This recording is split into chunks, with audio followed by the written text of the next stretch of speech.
ఈ రోజు మార్కెట్స్లో ఫస్ట్ హాఫ్లో రికవరీ అవ్వడం చూసి maybe markets bullish shade sustain అవుతాయని మనం అనుకున్నాం. కానీ సెకండ్ హాఫ్లో ఎందుకు మార్కెట్స్లో డ్రాప్ వచ్చింది is the first point we have to understand. Second point వచ్చేసరికి ఇప్పుడు present right now US futures అంటే డౌ జోన్స్ ఫ్యూచర్స్ కానీ నాస్డాక్ ఫ్యూచర్స్ కానీ రెండు కూడా రికవరీ అవుతున్నట్టు కనపడుతున్నాయి. ఈ రెండు రికవరీ అవుతున్నా కానీ మార్కెట్స్లో సెకండ్ హాఫ్లో ఎందుకు ఫాల్ వచ్చింది అంటే గ్లోబల్ మార్కెట్స్ అన్నీ కూడా పాజిటివ్ మూమెంటం వస్తున్నా సెకండ్ హాఫ్లో ఫాల్ ఎందుకు వచ్చింది. Third one, gold and silver ఇప్పుడు కరెంట్లీ అయితే మాత్రం నేను రికార్డ్ చేసిన టైంకి రెండు కూడా న్యూట్రల్గా ట్రేడ్ అవుతున్నాయి. మరి మేబీ గోల్డ్ అండ్ సిల్వర్ ఫర్దర్గా ఫాలో అవడానికి ఛాన్సెస్ ఉన్నాయా లేదా రికవరీ అవ్వడానికి ప్రాబబిలిటీస్ ఉన్నాయా ఇది కూడా మనం మాట్లాడాలి. ఎఫ్ఐఎస్ మార్కెట్లో ఎప్పటికీ కూడా 80% సెల్లింగ్ పొజిషన్ సైడే ఉన్నారు. మరి ఎలాంటి కైండ్ ఆఫ్ సిచ్యువేషన్స్లో మార్కెట్స్లో మనం బుల్లిష్ షేడ్ ఎక్స్పెక్ట్ చేయొచ్చు that is the next point మనం మాట్లాడుకోవాల్సింది. ఇంకోటి కొన్ని ఇంపార్టెంట్ స్టాక్స్ ఉన్నాయి, Zee Entertainment, some other important stocks కూడా ఉన్నాయి. వాటి గురించి కూడా ఈ వీడియోలో డిస్కస్ చేద్దాం. వీడియో అయితే మాత్రం ఎండింగ్ వరకు చూడండి. ఇంకోటి నేను కనెక్ట్ చేసిన డాట్స్ అన్నీ కూడా మీకు వింటునేటప్పుడు ఏ పాయింట్ ఆఫ్ వ్యూలో అయినా కానీ హెల్ప్ అయింది అని మీరు అనుకుంటే మాత్రం డెఫినెట్గా వీడియోని లైక్ చేయండి. ఛానల్ ఇంకా సబ్స్క్రైబ్ చేసుకోకుండా వీడియో చూస్తూ ఉంటే ఛానల్ కూడా సబ్స్క్రైబ్ చేసుకోండి. అలానే ఇదే వీడియో మీ ఫ్రెండ్స్ ఆర్ మీ రిలేటివ్స్ షేర్ చేస్తే హెల్ప్ అవుతుంది అనుకుంటే వాళ్ళు కూడా షేర్ చేయండి.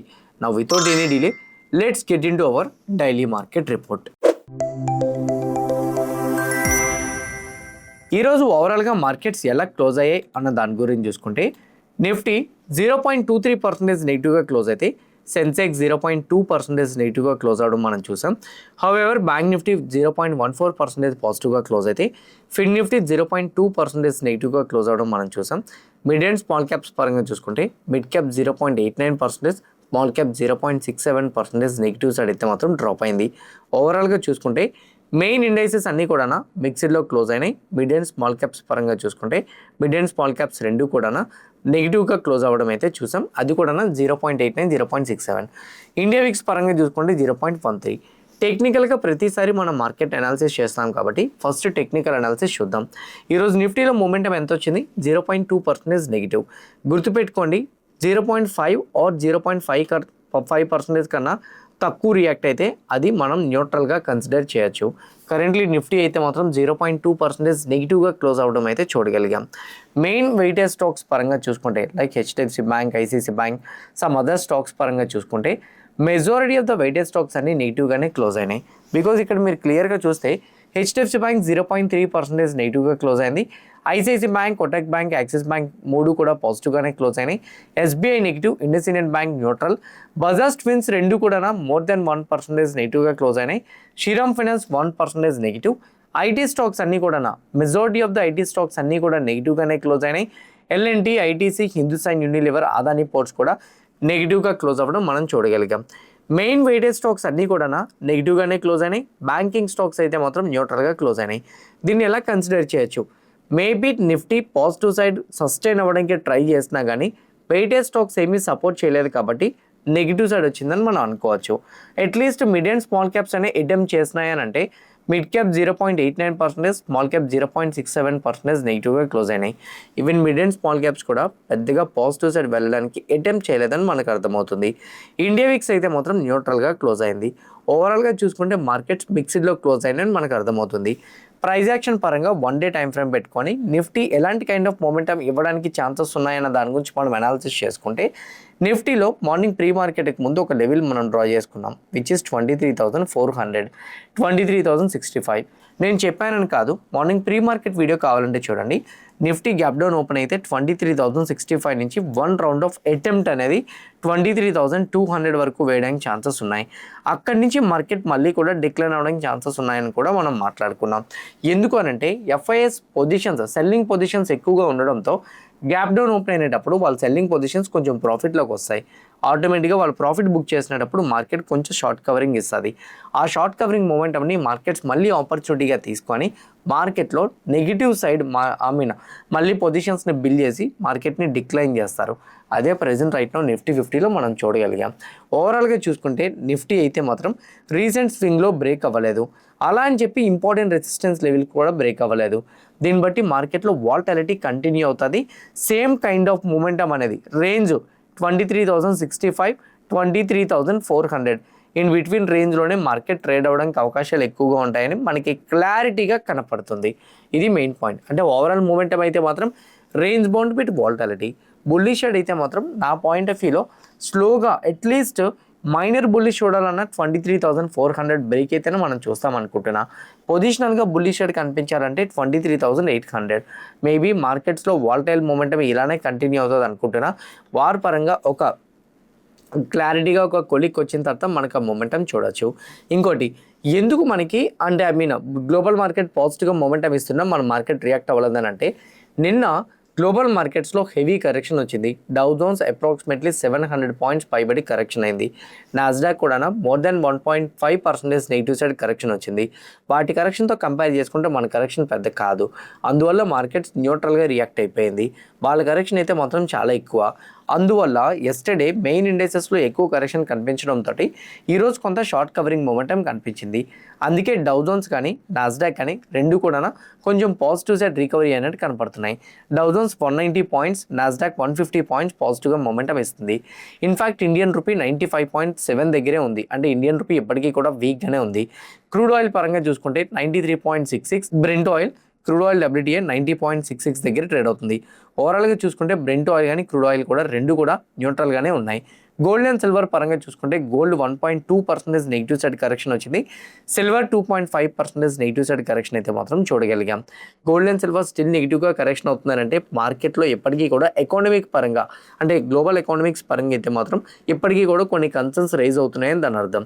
సెకండ్ పాయింట్ వచ్చేసరికి Brent oil and crude oil WTI రెండు కూడా లిటిల్ బిట్ ఎప్రిషియేట్ అవుతున్నాయి. గ్లోబల్ మార్కెట్ పాజిటివ్గా వెళుతుంది. అంత ఫాస్ట్గా కన్ఫర్మేషన్ తీసుకోలేము.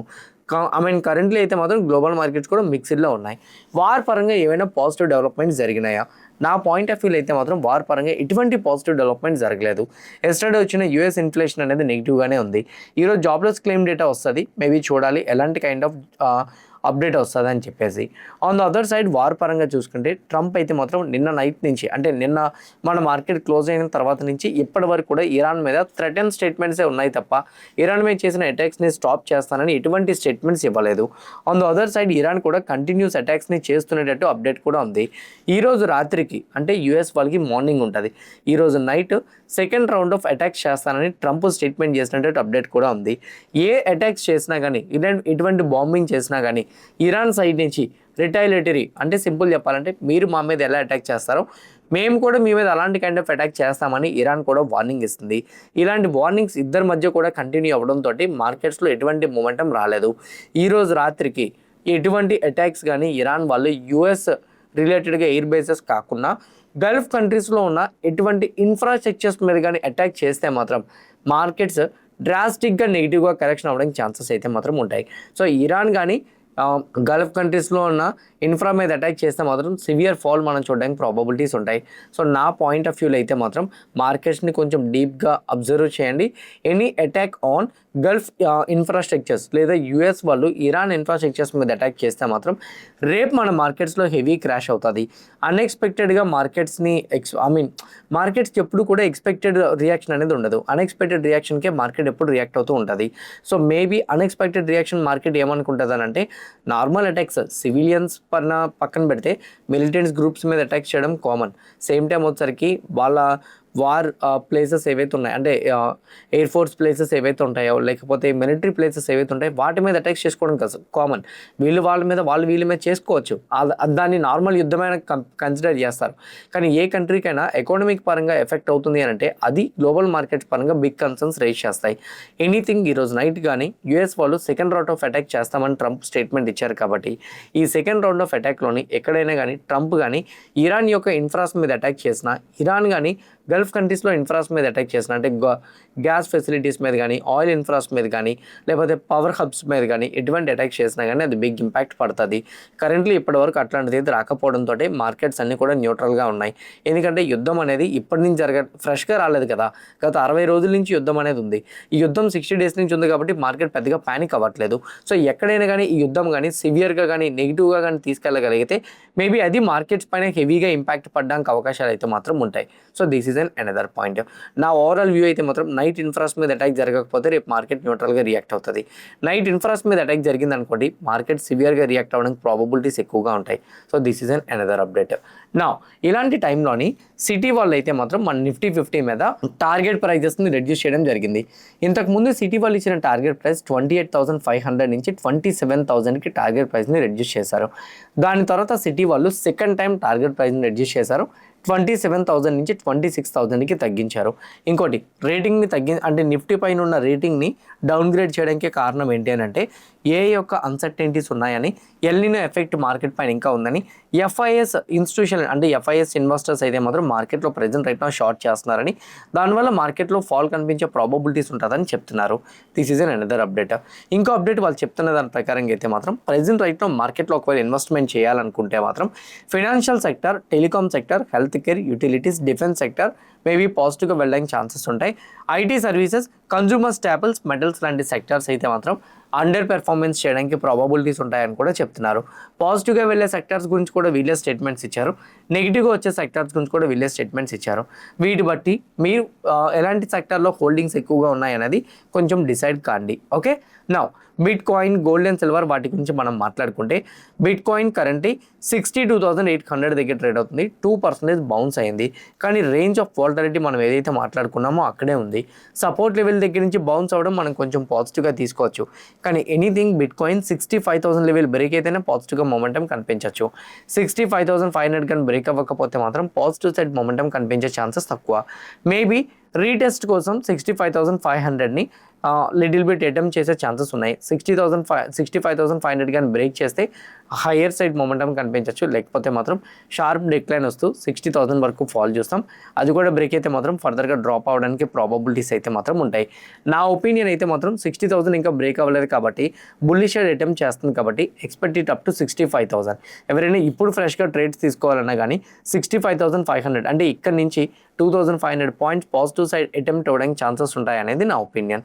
when it comes to the gold అయితే మాత్రం స్టిల్ ఇప్పటికీ అండర్ పెర్ఫార్మెన్స్లోనే ఉంది. ఫైనల్గా ఇక్కడైతే మాత్రం ఇండెసిసివ్ క్యాండిల్ ఫామ్ చేయడానికి ట్రై చేస్తుంది. ఈ ఇండెసిసివ్ క్యాండిల్ని చూసి మనం గోల్డ్లో ఫర్దర్గా పెరిగిపోతుందని మనం అనుకోలేము. గోల్డ్ అయితే మాత్రం నెక్స్ట్ డే ఒక స్ట్రాంగ్ బుల్లిష్ క్యాండిల్ ఫామ్ అవుతూ 4,100 అబౌవ్ క్లోజ్ అయితేనే బుల్లిష్ సైడ్ వెళ్తుంది, లేదా గోల్డ్ అండర్ పెర్ఫార్మెన్స్ చేయడానికి ఛాన్సెస్ ఉంటాయి. ఈరోజు నైట్కి కానీ ఇరాన్ వాళ్ళు కానీ గల్ఫ్ కంట్రీస్లో ఉన్న ఇన్ఫ్రాస్ మీద అటాక్ చేసినా, యూఎస్ వాళ్ళు ఇరాన్ ఇన్ఫ్రాస్ మీద అటాక్ చేసినా కానీ గోల్డ్లో బిగ్ ఫాల్ అయితే మాత్రం కనపడుతుంది. Gold last 1 year back huge over వాల్యుయేషన్లో ఉందనే రీజన్స్ తోటే ఇప్పుడు అండర్ పెర్ఫార్మెన్స్ చేస్తుంది. రెండో పాయింట్ ఇంకోటి ఏంటి అంటే క్రూడ్ ప్రైస్ పైకి అవడం, ఎకానమిక్ పరంగా గ్లోబల్ ఎకానమిక్స్ పరంగా ఏది కూడా అంత పాజిటివ్గా కనిపించట్లేదు. ఇంట్రెస్ట్ రేట్స్ హైక్ ఉంటుందేమో అన్న ఫియర్తో గోల్డ్ అయితే మాత్రం అండర్ పెర్ఫార్మెన్స్ చేస్తుంది. నా ఒపీనియన్ ప్రకారంగా అయితే మాత్రం బంగారపు ధరలు అనేది ఇప్పుడు వస్తున్న రేట్స్కి అయితే మాత్రం కొంతవరకు మనం బై చేయొచ్చు. కానీ మొత్తం క్యాపిటల్ పెట్టి ఇక్కడ బై చేసే పాయింట్ అయితే మాత్రం కాదు. ఫర్దర్గా ఇంకో 3 to 5% ఫాల్ అయినా మనం ఆశ్చర్యపోవాల్సిన అవసరం లేదు. ఎందుకు అంటున్నానంటే ఎకానమిక్స్ పరంగా, గ్లోబల్ ఎకానమిక్స్ పరంగా ఏది కూడా అంత పాజిటివ్గా లేదు. ఇన్ఫ్యాక్ట్ బ్యాంక్ ఆఫ్ ఇంగ్లాండ్ వాళ్ళు కానీ ఈవెన్ ఫెడ్ వాళ్ళు కానీ ఎక్కడ కూడా ఎకానమిక్స్ పరంగా పాజిటివ్ స్టేట్మెంట్స్ చేయలేదు. రీసెంట్గా ఆర్బీఐ వాళ్ళు కూడా వార్ అన్సర్టెనిటీస్ అనేది మన ఎకానమిక్స్ మీద ఇంపాక్ట్ పడుతుందని జీడిపిని ప్రొజెక్షన్ని తగ్గించారు, ఇన్ఫ్లేషన్ ప్రొజెక్షన్ని పెంచారు. సో ఎంటైర్ గ్లోబల్ ఎకానమిక్స్ అన్నీ కూడా న్యూట్రల్ విత్ నెగిటివ్గా ఉన్నాయి కాబట్టి గోల్డ్ అంత ఫాస్ట్గా పాజిటివ్ సైడ్ వెళ్తుందని అనుకోవద్దు. కానీ లాంగ్ టర్మ్కి ఎవరైనా అడాప్షన్ చేసుకుందాం అనుకుంటే మాత్రం మేబీ ఇప్పుడున్న లెవెల్స్ని అక్యూములేట్ చేసుకోవడానికి ప్రాబబిలిటీస్ ఉంటుందేమో. కానీ ఇప్పుడు ప్రజెంట్ రైట్ షార్ట్ టర్మ్లో ఒక గోల్డ్ అనేది ఇంకొక $300 to $400 పెరిగిపోతుంది అన్న పాయింట్లో అయితే మాత్రం ఉండద్దు. When it comes to the silver 66.4 అనేది ఇంపార్టెంట్ సపోర్ట్ లెవెల్. సిల్వర్ దాన్ని బ్రేక్ అయిపోయింది. సైకలాజికల్గా 16 టచ్ చేస్తుందని నేనైతే అనుకుంటున్నా. దాన్ని టచ్ చేసాకే బౌన్స్ ఉంటుంది. ఇప్పుడు బౌన్స్ ఉండడం తక్కువ ఛాన్సెస్ అనుకుంటున్నా. నైట్కి ఏమైనా వార్ సిచ్యువేషన్స్ మారితే ఎలానో బౌన్స్ ఉంటుంది. అలా కాకుండా ప్యూర్ టెక్నికల్ అనాలిసిస్ పరంగా అయితే మాత్రం 16 టచ్ చేయడానికి ఛాన్సెస్ ఉంటాయి. గోల్డ్, సిల్వర్, బిట్ కాయిన్స్లో మీరు యాక్టివ్గా ట్రేడ్ చేద్దాం అనుకుంటే కింద కామెంట్ బాక్స్లో నేను డెల్టా ఎక్స్చేంజ్ రెఫరల్ లింక్ ఇస్తున్నా. ఒకటేనండి డెల్టా ఓపెన్ చేస్తే ఫస్ట్ వన్ అకౌంట్ 5 minutesలో ఓపెన్ అయిపోతుంది. సెకండ్ వన్ 24/7 ట్రేడ్ చేయొచ్చు. థర్డ్ వన్ ఎక్స్పైరీ ఉండదు. ఫోర్త్ వన్ మీకు లెవరేజ్ ఉంటుంది. గోల్డ్ అండ్ సిల్వర్లో 50 times లెవరేజ్ ఉంటుంది. బిట్ కాయిన్లో 200 times లెవరేజ్ ఉంటుంది. అది మీకు బెనిఫిట్ అవుతుంది అనేది నా ఒపీనియన్. నా ఇంపార్టెంట్ స్టాక్స్ పరంగా మాట్లాడుకుంటే ఫస్ట్ వన్ అంటే స్టాక్స్ పరంగా మాట్లాడుకుంటే ఈరోజు majority of the sugar related stocks అన్ని కూడా హయ్యర్ సైడ్ మొమెంటం ఇచ్చినాయి. దానికి రీజన్ ఏంటంటే ఇండియన్ గవర్నమెంట్ ఒక డెసిషన్కి అయితే మాత్రం వచ్చింది. ఇథనాల్ 22, ఇథనాల్ 2025, 27, ఇథనాల్ 30 ప్రైజెస్ అన్ని అంటే వీటి మీద ఏవైతే ఫ్యూయల్ ఉన్నాయో, అంటే ఇథనాల్ అంటే సింపుల్ చెప్పాలంటే షుగర్ కేన్, సేమ్ టైం వచ్చేసరికి సమ్ అదర్ వీట్స్ తోటి మిక్స్ చేసి తయారు చేసిన ఒక ఫ్యూయల్ అనమాట. పెట్రోల్లోని 22% ఇథనాల్ యాడ్ చేస్తారు అండ్ సేమ్ టైం వచ్చేసరికి 78% ప్యూర్ పెట్రోల్ని యాడ్ చేస్తారనమాట. దాన్ని ఇథనాల్ బేస్డ్ ఫ్యూయల్ అంటారు. E22, E25, E27, E30 majority of the స్టేట్స్లో రాలేదు. ఓకే, వీటిని కొన్ని స్టేట్స్లో ఢిల్లీ, మహారాష్ట్ర, ముంబై అంటే ఢిల్లీ, ముంబై ఇలాంటి స్టేట్స్లోనే యాడ్ చేశారనమాట. రిమైనింగ్ అన్ని స్టేట్స్లో వచ్చినప్పుడు ఇది ప్రజలకి ఉపయోగపడుతుంది అనమాట. ఎక్సైజ్ డ్యూటీ ఛార్జెస్ని తగ్గించినప్పుడు ఫ్యూయల్ ఛార్జెస్ తగ్గిపోతాయని చాలామంది అనుకుంటున్నారు. మీరు ఏ పెట్రోల్ బంక్ వెళ్ళినా E20నే ఉంది, E22 లేదు. E22 రావడానికి చాలా టైం పడుతుంది. వచ్చినప్పుడు అప్పుడు ఫ్యూయల్ ప్రైజెస్ తగ్గుతాయి. కరెంట్లీ ఫ్యూయల్ ప్రైజెస్ తగ్గుతాయి అనుకోవడం అనేది కష్టం. కానీ గవర్నమెంట్ వీటిని తీసుకురావడానికి ఏదైతే ఫ్యూచర్ ప్లానింగ్లో ముందుగానే అన్ని డెసిషన్స్ తీసుకుంటుందో, sugar cane related industry and same time sugar cane related stocks ఏవైతే ఉన్నాయో అవన్నీ లాభపడుతూ ఈరోజు ముందుగానే పాజిటివ్ సైడ్ బూస్టప్ ఇవ్వడం చూడగలుగుతున్నాం. ఆ స్టాక్స్ అన్నింటిలో చాలా బిగ్ రికవరీ చూడగలుగుతున్నాం. ఇది మెయిన్ పాయింట్ అయితే మాత్రం. జీల్ కంపెనీ ఈరోజు హయ్యర్ సైడ్ మూవ్ అయినాయి కదా, బికాజ్ జీల్ కంపెనీ వాళ్ళు 2300 crores మినిమం ఫండ్ రైజ్ చేయడానికి కంపెనీ వాళ్ళకి అప్రూవల్స్ అయితే వచ్చినాయి. అందువల్ల ఈ స్టాక్లో ఒక స్ట్రాంగ్ మూమెంటం అయితే చూడగలిగాం. REC limited company down side move అయింది, PFC company down side move అయింది. కానీ ఈ రెండు కంపెనీస్ కూడా మెర్జ్ అవుతూ సింగిల్ కంపెనీ కింద ఫామ్ అవ్వడానికి ప్రెసిడెంట్ అయితే మాత్రం మన ఇండియన్ ప్రెసిడెంట్ ద్రౌపది ముర్ము గారు అయితే మాత్రం కంప్లీట్గా యాక్సెప్టెన్స్ అయితే మాత్రం ఇచ్చారు, అంటే అప్రూవల్స్ కూడా ఇచ్చారు. దానివల్ల ఈ రెండు కంపెనీస్ ఇప్పుడు ఒక కంపెనీ అవుతాయి. ఈ రెండు కంపెనీస్లో ఏ కంపెనీకి ఉన్నా కూడా మీకు షేర్స్ రావడానికి అవకాశాలు ఉంటాయి. ఎవరైనా కానీ రెండు కంపెనీస్ కలిపి ఒక కంపెనీగా మారితే ఒక పవర్ఫుల్ కంపెనీగా మారుతుందని మీరు అనుకుంటే మాత్రం డెఫినెట్గా ఈ స్టాక్స్ని బై చేయొచ్చు. On the other side Adani ports company ఈరోజు డౌన్ సైడ్ వచ్చింది. కానీ నొమూరా వాళ్ళు ఈ కంపెనీ మీద అక్యూములేట్ రికమెండేషన్ ఇస్తూ ఎర్లియర్ టార్గెట్ 1850 ఇస్తే ఈసారి 1930కి ఇంక్రీజ్ చేయడం జరిగింది. ఫోర్త్ క్వార్టర్లీ పెర్ఫార్మెన్స్ ఎస్టిమేటెడ్ నెంబర్స్ని బీట్ చేసి ఇచ్చిందని, అంతేకాదు నెక్స్ట్ 3 yearsలో కంపెనీ యొక్క ఎబిటా కరెంట్లీ 6% ఉంటే 19%కి ఇంప్రూవ్ అయ్యే ఛాన్సెస్ ఉంటాయని. సో క్యాలెండర్ ఇయర్ 30 పరంగా అయితే మాత్రం 1000 మిలియన్ టన్స్ ఇంక్రీజ్ అవ్వడానికి ఛాన్సెస్ ఉంటుందని చెప్తున్నారు. Present right now domestic port capacity కేవలం 653 మిలియన్ టన్స్ ఉంది. దాన్ని 1000 మిలియన్ టన్స్కి పెరిగే ఛాన్సెస్ ఉంటుందని కూడా చెప్తున్నారు. రెవెన్యూ కూడా నెక్స్ట్ 5 yearsలో 18 to 19% గ్రోత్ కనపడుతుందని కూడా చెప్తున్నారు. రిలయన్స్ ఈరోజు కొంచెం పాజిటివ్గా మూవ్ అవడానికి ట్రై చేసింది కదా. గోల్డ్మ్యాన్ సచ్ వాళ్ళు ఈ కంపెనీ మీద అక్యూములేట్ రికమెండేషన్ ఇస్తూ టార్గెట్ ప్రైస్ని 1910కి ఇంక్రీజ్ చేశారు. వాళ్ళు చెప్తున్న దాని ప్రకారంగా ఫైనాన్షియల్ ఇయర్ 27-28కి ఎబిటా 4.5% పెరుగుతుందని కూడా చెప్తున్నారు. రీటైల్ ఎర్నింగ్స్ పరంగా అయితే మాత్రం జియో మార్ట్లో ఇన్వెస్ట్మెంట్స్ పెట్టుకోగలిగితే బెటర్ ఆపర్చునిటీ కలగచ్చు అని కూడా చెప్తున్నారు. లో ఈఎన్పి ఎర్నింగ్స్ ఉన్నా కానీ మేబీ ఆయిల్ అండ్ ఎల్ఎన్జీ ప్రైస్లో అవుట్లుక్ వల్ల ఇది టైం పట్టచ్చు, బట్ ఫ్యూచర్లో స్ట్రాంగ్ మూమెంటం ఇవ్వచ్చు అని కూడా చెప్తున్నారు. హిండాల్కోలో డ్రాప్ చూసాం కదా. మోర్గాన్ స్టాన్లే వాళ్ళు ఓవర్ వెయిట్ ఇస్తూ ఈ కంపెనీ మీద 1325కి టార్గెట్ ప్రైస్ని ఇంక్రీజ్ చేశారు. బికాజ్ నోవాలిస్లో రీసెంట్గా ఫైర్ యాక్సిడెంట్ జరిగింది. అది ఆస్ఫైగా హాట్ మిల్, బట్ ఇప్పుడు ప్రెజెంట్ రైట్ నో దాని ఆపరేషన్స్ని రీస్టార్ట్ చేశారని చెప్తున్నారు. ఇది కంపెనీకి పాజిటివ్ డెవలప్మెంట్ అని కూడా చెప్తున్నారు. జూన్ నుంచి రీస్టార్ట్ చేయడంతో కంపెనీకి ఫ్రెష్ రెవెన్యూ ర్యాంప్అప్ అవడానికి ఛాన్సెస్ ఉంటాయని కూడా చెప్తున్నారు. సెకండ్ క్వార్టర్లీకి లేదా థర్డ్ క్వార్టర్లీకి మేబీ కంపెనీ యొక్క రెవెన్యూ పెరగచ్చు అనే అప్డేషన్ తోటే ఈ కంపెనీ మీద టార్గెట్ ప్రైస్ని పెంచామని చెప్తున్నారు. ఎంటా టెక్నాలజీస్ కంపెనీ ఈరోజు డ్రాప్ అయింది. బేసిక్గా ఈ కంపెనీకి బ్లూంబెర్గ్ అనే కంపెనీ నుంచి 65% రెవెన్యూ వస్తుంది. ఈ బ్లూంబెర్గ్ అనే కంపెనీకి ఏ డెవలప్మెంట్ రిలేటెడ్గా కొన్ని ప్రాజెక్ట్స్ ఉన్నాయి, బట్ ఆ ప్రాజెక్ట్స్ కొన్ని క్యాన్సిల్ అయినాయి. క్యాన్సిల్ అవడంతో ఈ కంపెనీకి మేబీ తక్కువ వచ్చే ఛాన్సెస్ ఉంటాయి. అంటే ఇప్పుడు obviously Bloomberg company car manufacturing చేస్తుంది అనుకోండి, ఎంటా టెక్నాలజీ ఇంజిన్ ఇస్తుంది అనమాట. ఇప్పుడు వాళ్ళకి కార్ మ్యానుఫ్యాక్చరింగ్స్లో ఒక దగ్గర నుంచి వాళ్ళకి ఆర్డర్స్ తగ్గినాయి అనుకోండి, ఆటోమేటిక్గా వీళ్ళకి ఆర్డర్ తగ్గుతుంది కదా. ఆ ఫియర్ తోటి ఈ స్టాక్లో 10% వరకు ఫాల్ అయితే మాత్రం మనం చూడగలిగాం. ఇది మేజర్గా ఉన్న న్యూస్ అప్డేట్స్ అయితే. హోప్ క్లియర్ కట్గా నేను ఎక్స్ప్లెయిన్ చేసిన ఎవ్రీ న్యూస్ అప్డేట్ కూడా మీకు హెల్ప్ అయింది అనుకుంటున్నా. ఎవ్రీథింగ్ హెల్ప్ అయితే వీడియో లైక్ చేయండి. ఛానల్ ఇంకా సబ్స్క్రైబ్ చేసుకోకుండా వీడియో చూస్తూ ఉంటే ఛానల్ కూడా సబ్స్క్రైబ్ చేసుకోండి. ఇదే వీడియో మీ ఫ్రెండ్స్ ఆర్ మీ రిలేటివ్ షేర్ చేస్తే హెల్ప్ అవుతుంది అనుకుంటే వాళ్ళు కూడా షేర్ చేయండి. See all tomorrow morning at 8 AM in pre-market analysis. Bye bye.